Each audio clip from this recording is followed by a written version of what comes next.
ఎన్నికల్లో మద్యం ప్రభావం తగ్గేలా చర్యలు చేపట్టామన్నారు ఏపీ సీఈఓ ఎంకే మీనా. రెచ్చగొట్టే వ్యాఖ్యలు చేస్తున్నారంటూ అన్ని పార్టీల నుంచి ఫిర్యాదులు వచ్చాయన్నారు. అందరికీ నోటీసులు పంపామని, వీటికి వాళ్ళు సమాధానాలు కూడా ఇచ్చారని చెప్పారు. రాజీనామా చేసిన వాలంటీర్లను ఎన్నికల ఏజెంట్లుగా అనుమతించాలా వద్దా అనే అంశంపై సీఈసీ నిర్ణయం కోసం ఎదురు చూస్తున్నామంటున్న సీఈఓ ఎంకే మీనాతో మా ప్రతినిధి చంద్రశేఖర్ ఫేస్ టు ఫేస్. ఎన్నికల నోటిఫికేషన్ విడుదలైంది. ఎన్నికల షెడ్యూల్ వచ్చినప్పటి నుంచి కూడా ఎన్నికలను సమర్థవంతంగా అలాగే జీరో వయలెన్స్తో ఎన్నికల నిర్వహణ చేపట్టాలి, ఒక్క చోట కూడా రీపోలింగ్ జరగకుండా అన్ని రకాల జాగ్రత్తలు తీసుకోవాలనే దిశగా ఎన్నికల సంఘం పనిచేస్తుంది. సో ఈ నేపథ్యంలో మనతో ఏపీ సీఈఓ ఎంకే మీనా ఉన్నారు. ఆయన అడిగి మరిన్ని వివరాలు తెలుసు. సార్ చెప్పండి, ఇవాళ నోటిఫికేషన్ వచ్చింది, షెడ్యూల్ వచ్చినప్పటి నుంచి కూడా మీరు చాలా ఎక్స్టెన్సివ్గా పనిచేస్తున్నారు. మీరు ఎదుర్కొన్న టఫ్ టాస్క్ ఏదన్నా ఉందా? టఫ్ టాస్క్ ఏది ఉండబోతుందని మీరేమన్నా అనుకుంటున్నారా? కొన్ని మనం ప్లాన్ చేసి ఇంప్లిమెంట్ చేసుకోవచ్చు. ఫర్ ఎగ్జాంపుల్ మనకు మషీన్స్ ఉన్నాయి, ఈవీఎం మషీన్స్ మనం కమిషనింగ్ చేస్తున్నాము. కమిషన్ చేసి కొత్త మషీన్స్ ఉన్నాయి కాబట్టి we're expecting very less problem. Second thing మనుషులు అంటే మ్యాన్ పవర్ మనం సెలెక్ట్ ఆల్రెడీ చేసాము, ట్రైనింగ్ ఇస్తున్నాము. ఈసారి 3 times ట్రైనింగ్ ఇస్తాము వాళ్ళకి, పోలింగ్ పర్సన్స్కి. సుమారుగా 5 లక్షల మంది పోలింగ్ స్టాఫ్ ఉంటుంది, పోలింగ్ అండ్ అదర్ స్టాఫ్ ఉంటుంది మనకు. Third thing is that materials, kavalsi materials. So all these things we have properly taken care, procured, trained and kept ready.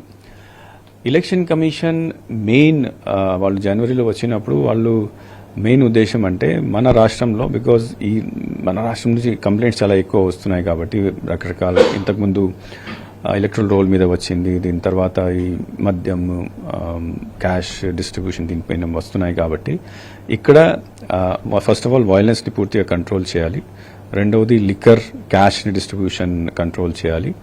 మూడవది ఈ on the day of poll ఏమీ repoll జరగకుండా చూడాలి. Around 2000 పైగా మద్యం షాపులు ఉన్నాయి, అలాగే ప్రైవేటు వాళ్ళ చేతుల్లో బార్స్ ఉన్నాయి. సో అక్కడ ఏదన్నా మీరు ప్రత్యేక నిఘా పెట్టడం అంటూ జరిగిందా?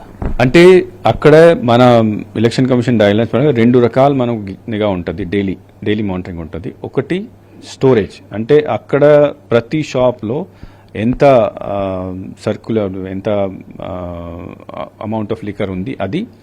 తర్వాత that quantity of liquor is more than last ఇయర్తో కంపేర్ చేస్తారు. లాస్ట్ ఇయర్ ఎంత స్టాక్ ఉంది, దీనికంటే ఎక్కువ ఉందా తక్కువ ఉందా.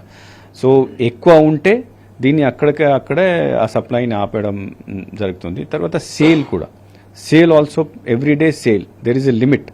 ఆ లిమిట్ తర్వాత సేల్ జరిగితే ఆ రోజు ఆ షాప్ మూయడం జరుగుతుంది. మీరేమో జీరో వయలెన్స్తో ఎలక్షన్ కండక్ట్ చేయాలనుకుంటున్నారు, కానీ తీరా చూస్తే సీఎం జగన్మోహన్ రెడ్డి గారి మీదే అటాక్ జరిగిన పరిస్థితి, అలాగే ఇతర ముఖ్యమైన నేతలు పవన్ కళ్యాణ్ కావచ్చు, చంద్రబాబు కావచ్చు, వాళ్ళ మీద కూడా స్టోన్ పెల్టింగ్ జరిగిన పరిస్థితి. సో ఈ నేపథ్యంలో ప్రత్యేకమైన భద్రతా చర్యలు ఏ విధంగా తీసుకునే ప్రయత్నం చేస్తున్నారు? అంటే లాస్ట్ 1 weekలో 2-3 అన్ఫార్చునేట్ ఇన్సిడెంట్ జరిగినాయి. సో ఆ ఇన్సిడెంట్ పైన ఇమీడియట్గా యాక్షన్ తీసుకొని రిపోర్ట్ అన్ని కూడా ఏసీఐ అడగడం జరిగింది, మేము పంపించాము. దీంతోపాటు ఇంకొకటి, ఆ రోజే రాత్రికి ఎలక్షన్ కమిషన్ ఇన్స్ట్రక్షన్ ఏమి ఇచ్చింది అంటే to reduce the incidents of happening of such incident in the future. మళ్ళీ ఫర్దర్ యాక్షన్ మనం ఏం తీసుకోవాలి డీజీపీ గారికి చెప్పడం జరిగింది. సో నెక్స్ట్ డే మళ్ళీ డీటెయిల్ మీటింగ్ తీసుకున్న తర్వాత ఈసీఐ ఇన్స్ట్రక్షన్ ప్రకారం ఫ్రెష్ ఇన్స్ట్రక్షన్ అంటే సెక్యూరిటీ దాంట్లో మనుషులు పెంచడం, వల్నరబుల్ ఏరియాస్ని ఐడెంటిఫై చేయడం, తర్వాత స్పాటర్స్ పెట్టడం, ఇట్లాంటి ఫర్దర్ సెక్యూరిటీని అంటే సీఎం గారితో పాటు వీవీఐపీస్కి కూడా సెక్యూరిటీ పెంచడానికి ఇన్స్ట్రక్షన్స్ ఇవ్వడం జరిగింది, పాటిస్తున్నారు. ఇప్పుడు మొత్తం మీద ఎన్నికలను పూర్తి పారదర్శకంగా ఎటువంటి వయలెన్స్ లేకుండా తీసుకునేందుకు, జరిపేందుకు అన్ని రకాల చర్యలు తీసుకుంటున్నామని చెప్తున్నారు. అలాగే కొన్ని అంటువార్డ్ ఇన్సిడెంట్స్ ఇప్పటివరకు ఏదైతే జరిగినాయో భవిష్యత్తులో జరగకుండా కూడా అన్ని రకాల జాగ్రత్తలు తీసుకుంటున్నామని సీఈఓ ఎంకే మీనా చెప్తున్నారు. కెమెరామ్యాన్ నానితో చంద్రశేఖర్, ఎన్టీవీ, అమరావతి.